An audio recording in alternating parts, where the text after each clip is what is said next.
A metallic clang echoed through the hull, followed by an unnatural silence. Then came the sound that made every crew member freeze, a lever pulled when it shouldn't have been. It happened deep under the Atlantic, during a silent running drill, aboard the USS Ellison, a Virginia-class nuclear submarine. What followed wasn't noise. It was the weight of 134 lives suddenly teetering on the edge because of a single, reckless mistake. Let us know in the comments which branch of the military you admire most.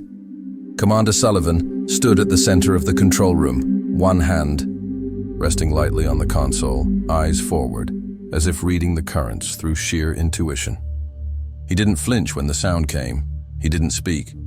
But the flicker in his left eyebrow said more than words.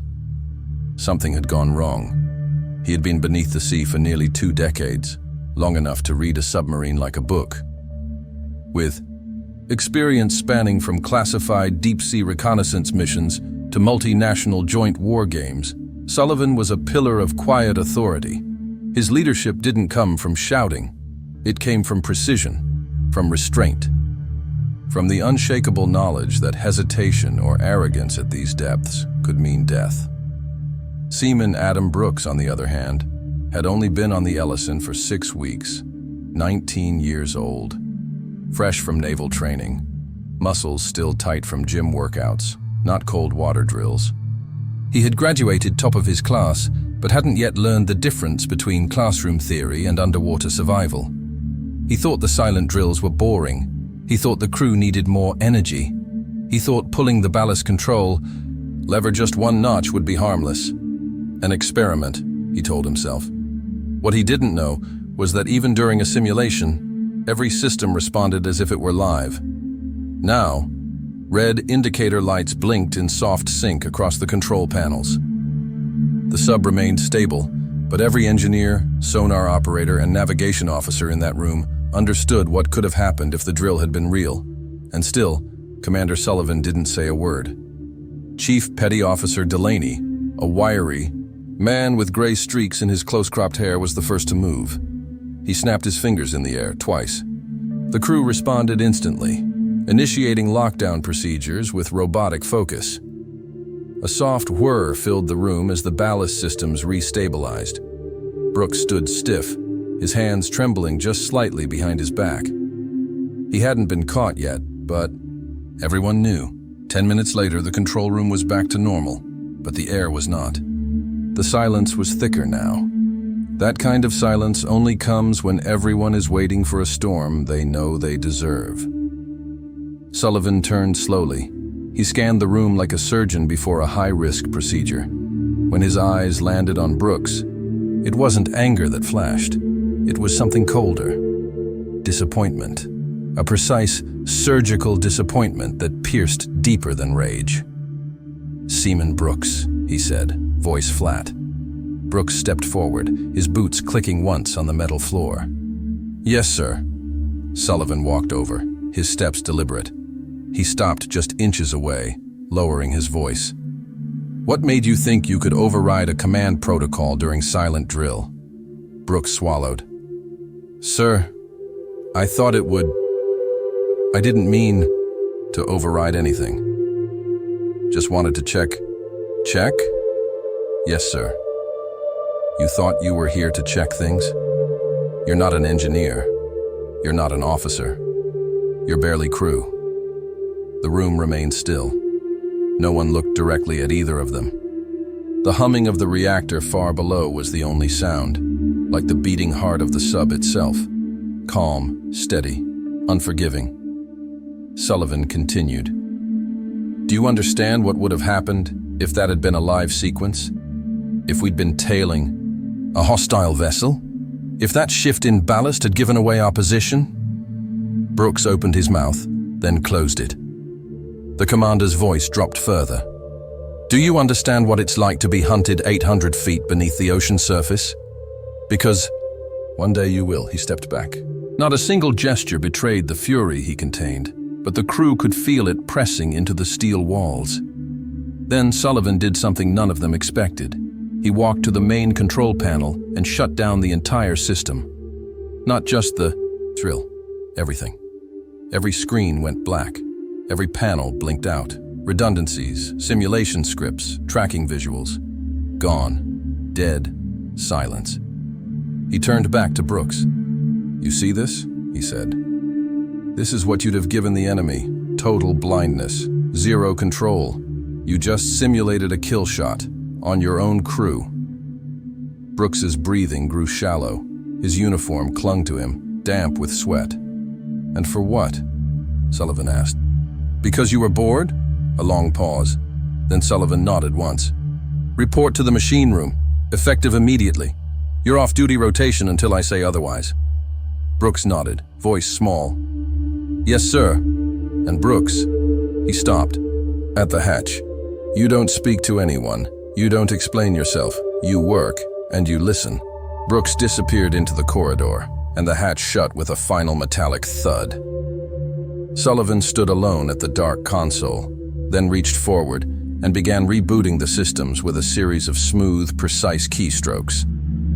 As the screens lit, back up one by one, the sub came alive again. But the mood inside the USS Ellison had shifted permanently. Not a single sailor dared speak for the next half hour, not because they were afraid of Sullivan, but because they respected the silence, more than they feared any sound. The engine room was a different world, a hot, pulsing heart deep within the submarine's steel body. Pipes hissed. Coolant valves rattled. The dim lighting cast long shadows across the walls, like veins carrying tension through the ship. Seaman. Brooks now belonged to that world. Assigned to valve maintenance and secondary circuit checks, he worked with a silence he'd never known before. No one spoke to him. Not the senior techs, not the enlisted engineers, not even the usually chatty supply officer who offered everyone chewing gum during breaks. Brooks wasn't punished with shouts or fists.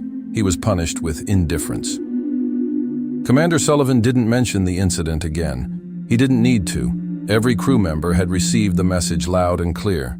The Ellison didn't tolerate mistakes, not because it was cruel, but because down here, at this depth, there was no room for second chances. The sea didn't allow it. The worst part for Brooks wasn't the work. It was the silence. Every creak of the hull reminded him he was part of something larger than himself, something far more fragile than he ever imagined, and he had threatened that balance. It weighed on him more than the heat or the hours. Above deck, in the control room, Chief Delaney reviewed the logs. He had seen this kind of incident before, though never this early in a sailor's deployment. He leaned on the console next to Lieutenant Ung, who monitored sonar with the ease of a pianist. "He's lucky," Delaney muttered, not looking up. Gangt raised an eyebrow. "You call that lucky? I've seen Sullivan cut people loose for less. Ruin their careers. End it right there. Brooks, he's getting a second chance. Just doesn't feel like it yet." Ung nodded slowly. "I don't think he understands what a second chance even is. Not yet." Meanwhile, Brooks scrubbed a corroded valve coupling with trembling hands, the steel brush scraping louder than it should have. Every minute down there was a lesson, not in punishment, but in humility. In the mess hall, whispers began to ripple.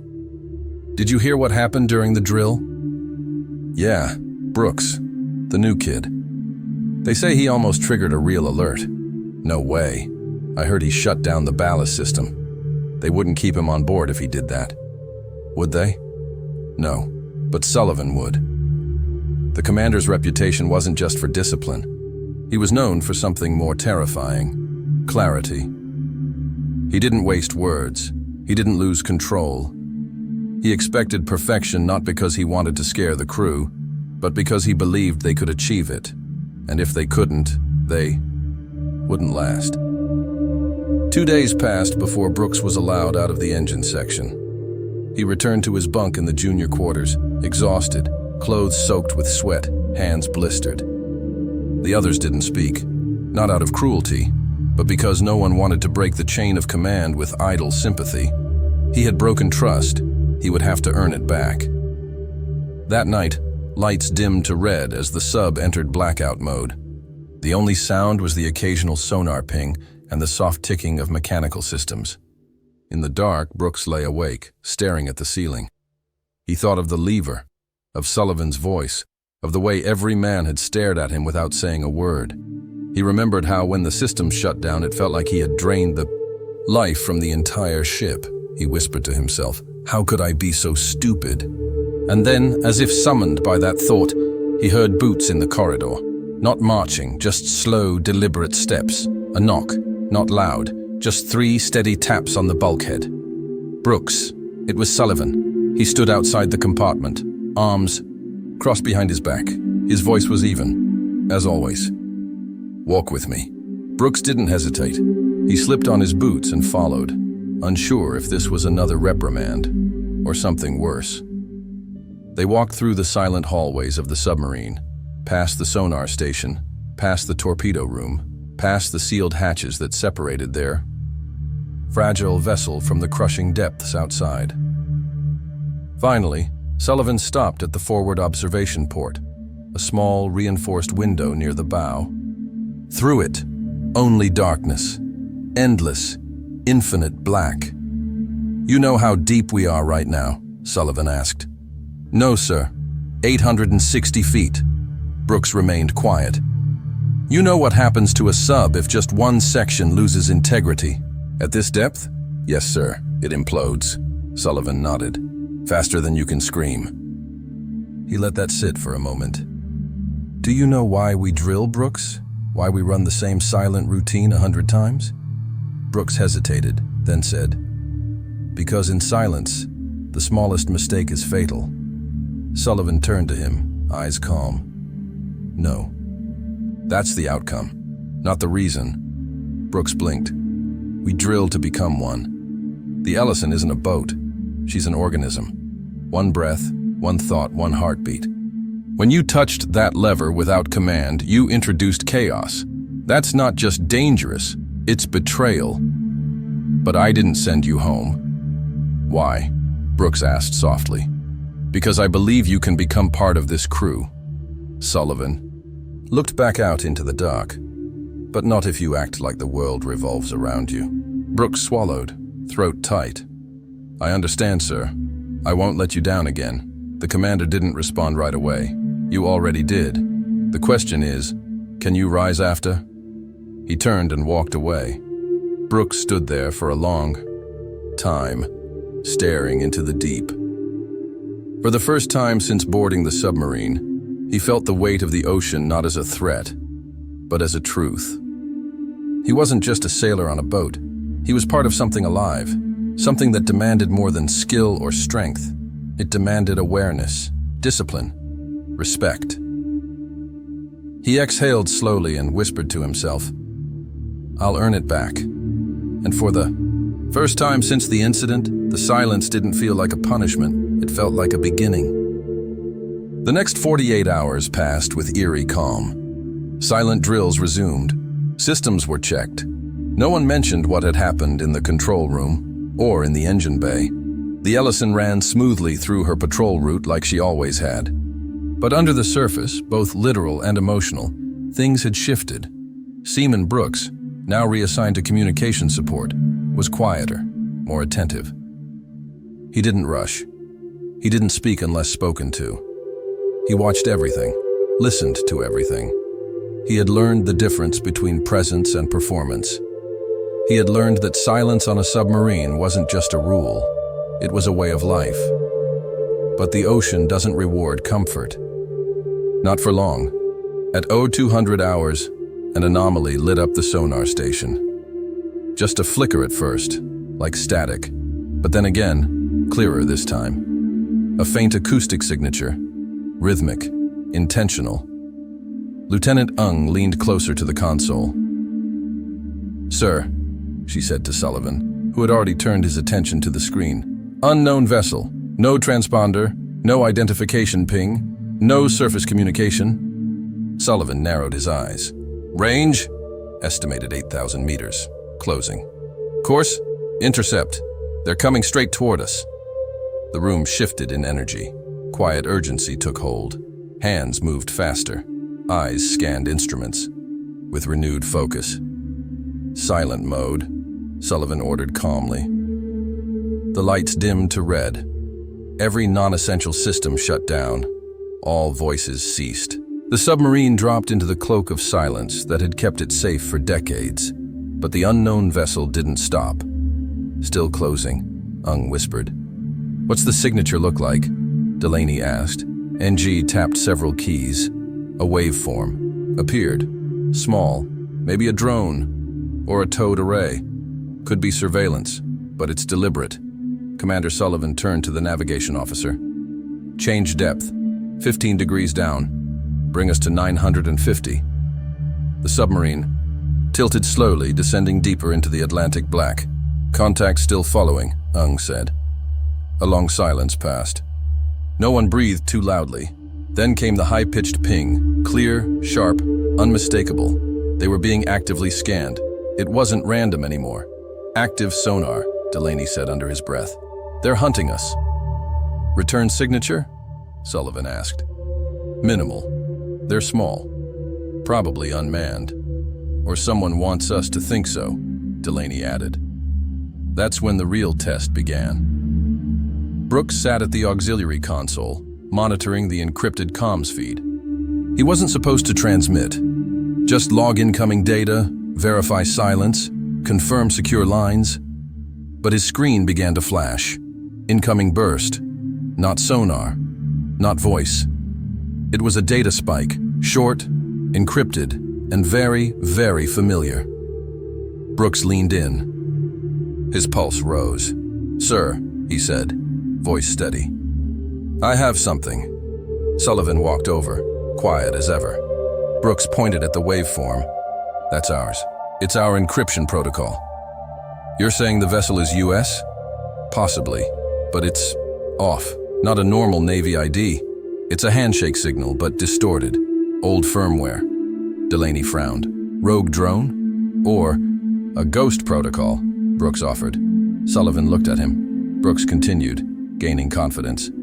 "There were rumors during training. Autonomous drones that went missing during tests. Some said they operated on old looped firmware. Still scanning. Still pinging, looking for a mothership that's not there anymore." "Left behind," Ung murmured. Sullivan studied the data for a moment longer. Then he turned to Brooks. "You've read drone behavior models?" "Yes, sir." "You think you can talk to it?" Brooks hesitated. "I can try." "Do it." Brooks's fingers danced across the keys. He initiated a low-frequency handshake, soft enough not to echo, but strong enough to be noticed by a system running old Navy protocols. He aligned the packet length, adjusted timing, and sent the signal. Seconds passed. Nothing. Then, ping, a new response. Brooks sat up straighter. It answered. The waveform stabilized. The drone, or whatever it was, slowed its course. The bridge held its breath, then came a low rumble. "New contact," Ung said quickly. "Multiple. 5 more signatures. Different vector, same pattern. Closing fast." Brooks's console flashed again. This time, the data was different. He turned to Sullivan. "Sir, they're not drones." "What?" "They're mimicking our protocol. The first one. It's bait." The realization hit like a flood. They weren't dealing with abandoned Navy equipment. Someone was out there, emulating US signals, luring them in, possibly foreign tech, possibly hostile, possibly an ambush, evasive maneuvers, quiet turns, prepare decoys, Sullivan commanded. The sub banked gently to port. Countermeasure systems activated, but in complete silence. Not a single voice raised, not a single button slammed, only discipline, only flow. Brooks continued typing, trying to jam the false handshake with misaligned protocols. "They're trying to map our responses, learning from us in real time. Can you stall them?" "I can try, but I need a redirect beacon, something loud, something tempting." Sullivan nodded. "Torpedo bay, load decoy with pulse burst. Ready in 90 seconds. Down below, the weapons team followed the command with machine-like precision. In less than a minute, the decoy fired. Silent launch, followed by a carefully timed pulse on Brooks's console. It mimicked a communications leak, faking an unsecured relay link. The swarm of contacts shifted. They're following it, Ung confirmed. All of them, Brooks exhaled. We bought some space. Sullivan placed a hand on his shoulder, lightly. Well done. It wasn't just praise. It was recognition, from a man who didn't waste words. Brooks didn't smile. He nodded once. Then, refocused. The threat wasn't over, but for the first time he was ready, and more importantly, he was trusted. The ocean swallowed the decoy, and with it, the swarm. As the dummy signal drifted south, mimicking a compromised American transmission, the hostile vessels, or drones, or whatever they were, followed like moths to flame. The USS Ellison remained, in the shadows, tucked beneath a thermal layer, motionless, engines powered down to a whisper. The silence wasn't just strategic, it was sacred. Commander Sullivan stood still in the control room, his arms crossed, eyes locked on the sonar display. Every crew member held position. No one spoke. Even Brooks didn't move unless necessary. This was the moment they had trained for. Not the drills, not the routines, but the moment where instinct and discipline converged into survival. Inji whispered from sonar. Contact range, increasing. They've taken the bait, still tracking the decoy. Delaney leaned over her shoulder. No lateral pings. They haven't marked us. Brooks continued monitoring the interference pulses, subtly adjusting them, to keep the enemy occupied. He was calm, focused. His movements were measured, no longer reckless. Every key press had purpose. 10 more minutes passed, then Ung said what everyone had hoped for. They're gone. All signatures have cleared sonar range. A pause, then a breath. Collective, silent relief. Sullivan finally nodded. Status report? All. Systems green, said engineering. Reactor nominal. Navigation holding course. Sullivan turned slowly, eyes scanning the room. Resume patrol route. Maintain silent watch. The red lights in the control room remained, but tension dissolved. Everyone moved with a quiet grace, professional, alert, but not frantic. They had survived a test the manuals didn't cover, and they hadn't just endured, they had performed. As the crew dispersed back into their routines, Sullivan approached Brooks. For a long moment, he said nothing. Just looked at the young sailor, this time not with disappointment, but evaluation. You improvised, he said finally. Brooks stood straight. Yes, sir. You assessed a non-standard signal, identified enemy behavior, and executed a redirect protocol that saved this crew. Brooks nodded once. I didn't do it alone, sir. Sullivan raised an eyebrow, just slightly. No, he said. But you remembered what we're here for. Brooks stayed quiet. Sullivan continued, voice low. You're not here to show initiative, not here to stand out, not here to prove anything. Brooks listened. You're here to serve something, bigger than yourself, a system, a vessel, a crew. Brooks swallowed. I understand that now, sir. Sullivan finally offered a short nod of approval. You've earned back your post. Report to your original rotation starting 0600. Yes, sir. And Brooks, he turned back. Don't forget this night. I won't. That morning, as the sub continued its patrol beneath calm waters, Brooks sat back in his old seat. Communications. Station 2. The controls were the same, but he wasn't. His hands moved differently. His breath came easier. His focus was unshakable. He knew now what it meant to carry the weight of 134 souls on a vessel deeper than light could reach. He knew what it meant to be part of the Ellison. It wasn't about perfection. It was about precision. It was about presence, and above all, it was about trust. As the submarine cut silently through the dark, leaving no wake, the crew of the USS Ellison carried forward, not just as sailors, but as a single, living unit. One mind, one mission, one Heartbeat. On land, a mistake might cost you time. On a submarine, it can cost lives. What Seaman Brooks learned, and what every crew member aboard the USS Ellison already knew, is that discipline isn't about control. It's about survival. Respect isn't earned through ego.